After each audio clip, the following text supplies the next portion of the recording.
Ano nga ba kalaki ang isang 3-door na Fujitsu na chiller? Kasya ba ito sa pickup kapag dineliver natin? At ano nga ba ang maganda rito kapag ginagamit mo sa mga pang-commercial, like convenience store? Maganda ba talaga ito pang business? Kaya tara, samahan niyo ako alamin dito sa ating JKM Appliances Trading. Kaya naman, let's go, samahan niyo ako. So nga pala guys, nandito nga pala tayo sa warehouse kung saan pinipick up natin yung mga malalaking items na nakikita nyo dyan. So since walang available sa physical store natin, so dito natin siya pinipick up. Dumidiretso tayo ng warehouse para pick upin na lang yung item doon and saka natin i-deliver doon sa customer. Ngayon po, since wala pa tayong service, so nag-arkila na tayo ng service natin for delivery ng ating 3-door na chiller kasi sa Cavite ko pa ito i-deliver so medyo malaki siya. So hopefully dun sa mga nagtatanong kung kakasya ba siya sa isang regular na pick up, I think kakasya naman siya siguro kasi medyo mahaba din naman yung location dito sa or yung space sa ating pick up, no. Dito nga sinimulan na namin ipasok, ayan. So pag nung nakarga na namin siya, tinakpan naman na namin siya ng trapal para at least pag umulan, hindi siya mababasa. Tapos dyan nga itinali na rin namin para makita niyo. And syempre, mas safe yung biyahe kasi medyo malayo siya. Nasa siguro mga 29 kilometers to 30 kilometers yung biyahe ko dyan.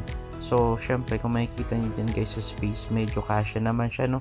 At nalalak pa natin yung kanyang pintuan. Okay.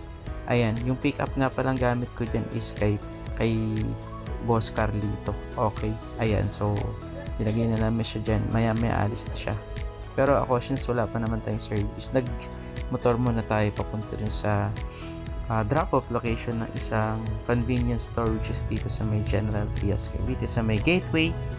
Ayan guys, pumiyahin na muna ako dyan. And syempre, yung sa mga naghahanap nga pala ng affordable na appliances guys, available yan sa ating JKM Appliances Trading. All you have to do is mag-message lang kayo sa ating Facebook page and then syempre kami na bahalang magbigay sa iyo ng quotation, magbigay sa iyo ng presyo, and syempre pag nagka-deal po tayo dyan is i-deliver na rin natin.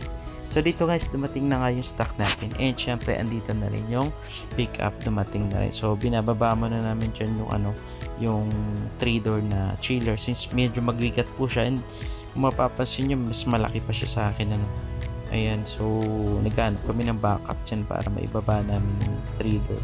Medyo may kabigatan din po talaga siya. Ito po yung specs nya. Okay, click nyo na lang po or pause nyo na lang para makita nyo po kung appropriate po ba siya dun sa kailangan nyo pang business or kaya pang personal. So depende po sa inyo kasi lahat naman po ng appliances ino-offer ng JKM Appliances 3D. So pwede kayo mag-message na lang po sa akin.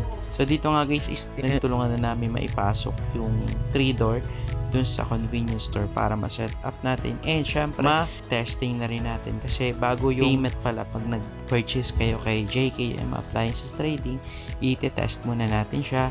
Pag na-test natin siya at wala namang naging problem, so saka pa lang po ipaprocess yung payment. So dun pala makakasecure ka talaga na legit po tayo. And syempre, pinapangalagaan natin yung ating mga customers na talaga namang safe bumili sa online.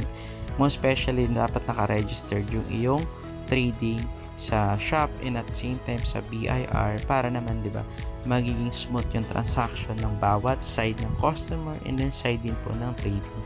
So yun guys, nakikita nyo naman dyan guys, sinetup ko na namin doon sa location kung saan namin ilalagay yung 3-door na ref, and syempre tinesting ko na rin yan guys. So pinailaw ko na hudya dyan. Ayan, kung mapapansin nyo, may ilaw na siya. So since galing po siya ng biyahe, so hindi natin siya pwedeng paandarin agad. So tinest lang natin to make sure na gumagana yung item. So yun naman yung mahalaga kay JKM Appliances Trading, talaga namang mas priority natin yung seguridad at quality ng product.